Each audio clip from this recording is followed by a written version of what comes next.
तो बोला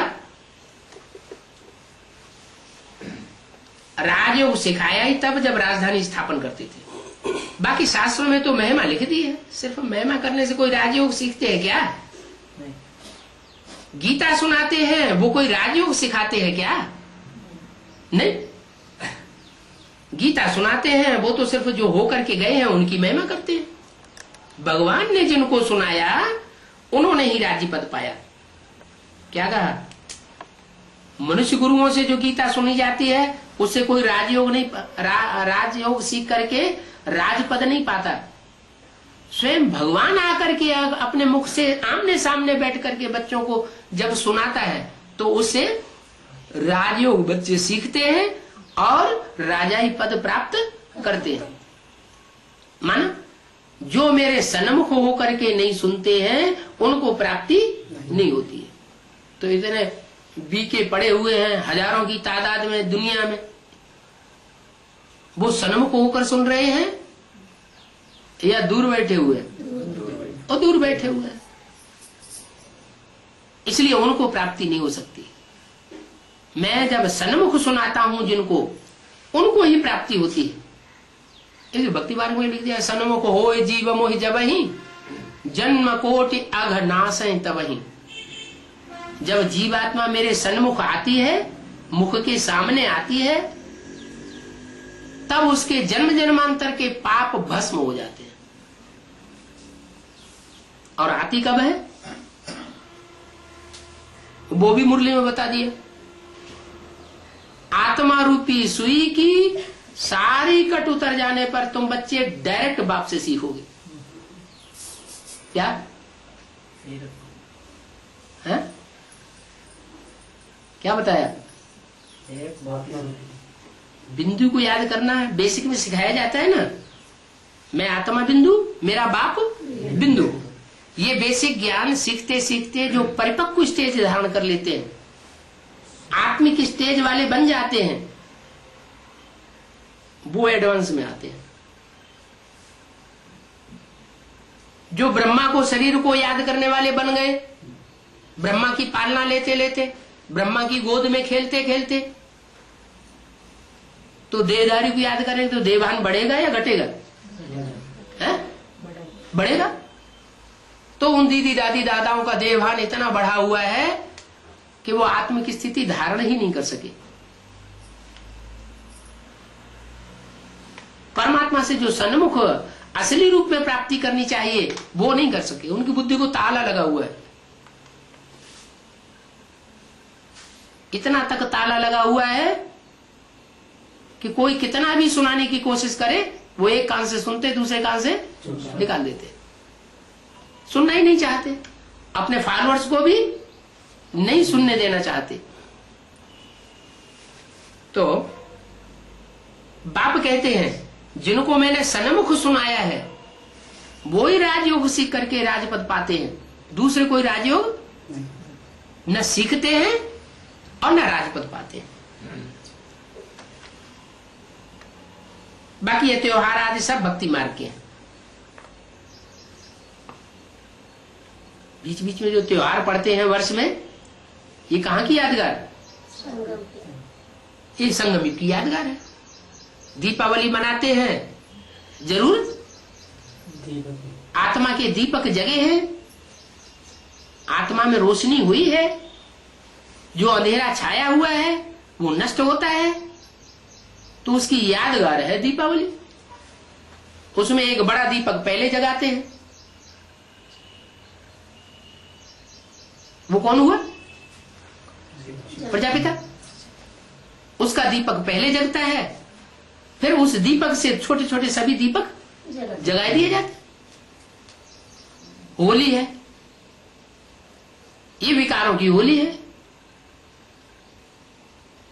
सारी विकारों की लकड़ियां उसमें स्वाहा हो जाती हैं, विकार भस्म हो जाते हैं। आत्मा रूपी प्रहलाद साबुत बचता है। माने जिन्होंने अपने को आत्मिक स्थिति में धारण कर लिया, इस संसार में जब होलिका की आग लगेगी और विकारों की भी आग लगेगी तो वो बच्चे बचेंगे। जो आत्मिक स्थिति में स्थिर हुए होंगे, जिनका नाम दिया है शास्त्रों में प्रहलाद। आह्लाद माना खुश होने वाले, प्रहलाद माना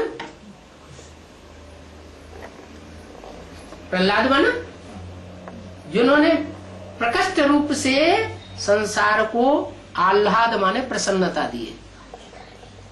जो आत्मिक स्थिति में स्थिर होते हैं वो ही दूसरों को रूहानियत से प्रसन्नता देते हैं। जो देवान में स्थित होते हैं वो दूसरों को दुख देते हैं। तो संगम युग की सारी बातें हैं। भगवान जो वर्षा दे करके गए हैं उनकी महिमा गाई जाती है। किनकी? भगवान की महिमा गाई जाती है, क्योंकि वो आकर के स्वर्ग रूपी सुख का वर्षा दे करके जाते हैं बच्चों को। स्वर्ग का वर्षा सिवाय परमात्मा बाप के और कोई मनुष्य मात्र नहीं दे सकता।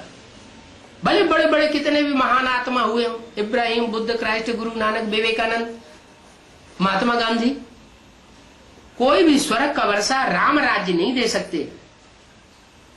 भले गांधी जी गाते थे राम राज्य आएगा, राम राज्य लाएंगे, भारत में राम राज्य होगा, लेकिन राम राज्य की जगह और क्या हो गया? अभी और ही रावण राज्य हो गया। भले और ही ज्यादा रावण राज्य हो गया, लेकिन अब राम तो आ गए। जो राम आए हैं वो अपना राम मंदिर बना करके ही छोड़ेंगे। कोई मंदिर माना घर बनाता है तो अपने लिए बनाता है, दूसरों के लिए बनाता है? अपने बाल बच्चों के लिए बनाता है, दूसरों के लिए बनाता है? अपने बाल बच्चों के लिए बनाता है। तो राम आया हुआ है तो राम अपना मंदिर अपने आप बना लेगा। तुम काहे के लिए लड़ाई झगड़ा कर रहे हो? लड़ाई झगड़ा मारा मारी करने से राम मंदिर बन जाएगा? अरे वो तो ईंटों का मंदिर बन जाएगा। जो असली राम मंदिर है, जिसको नाम अयोध्या है, जहाँ युद्ध, लड़ाई झगड़ा मारा मारी होती नहीं, ऐसे स्वर्ग की स्थापना तो स्वयं राम ही आकर के करते हैं। तो उनकी महिमा गाई जाती है। शिव बाबा आते हैं, शिव जयंती के बाद कृष्ण जयंती होती है। क्या?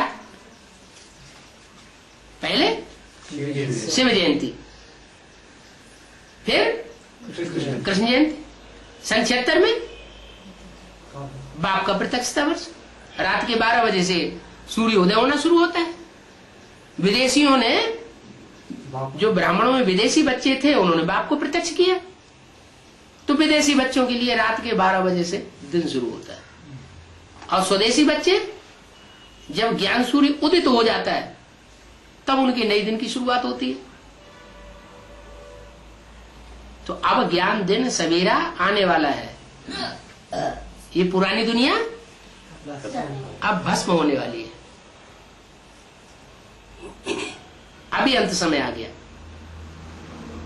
अभी जो सोते रहेंगे उनको कुछ भी प्राप्ति होने वाली नहीं। तो क्या करना है? अभी अमृत वेला सुहाना जरूर बनाना है। धन कमाने में इतनी बुद्धि नहीं लगानी है जो असली प्राप्ति से वंचित हो जाए, क्योंकि धन कमाने में ज्यादा तन की शक्ति लगाएंगे तो तन थक जाएगा और अमृत वेला रह जाएगा। इसलिए बाबा बोलते हैं जिनकी धन कमाने में बुद्धि लगी हुई है उनकी किस्मत फूटी हुई समझो। बाबा तो गारंटी देते हैं, मेरी सर्विस में लगे रहने वाले बच्चे भूख नहीं मर सकते। तो काहे के लिए हम दोनों जान से मारे जाएं? हमारे तो दोनों हाथों में लड्डू होना चाहिए। ओम शांति।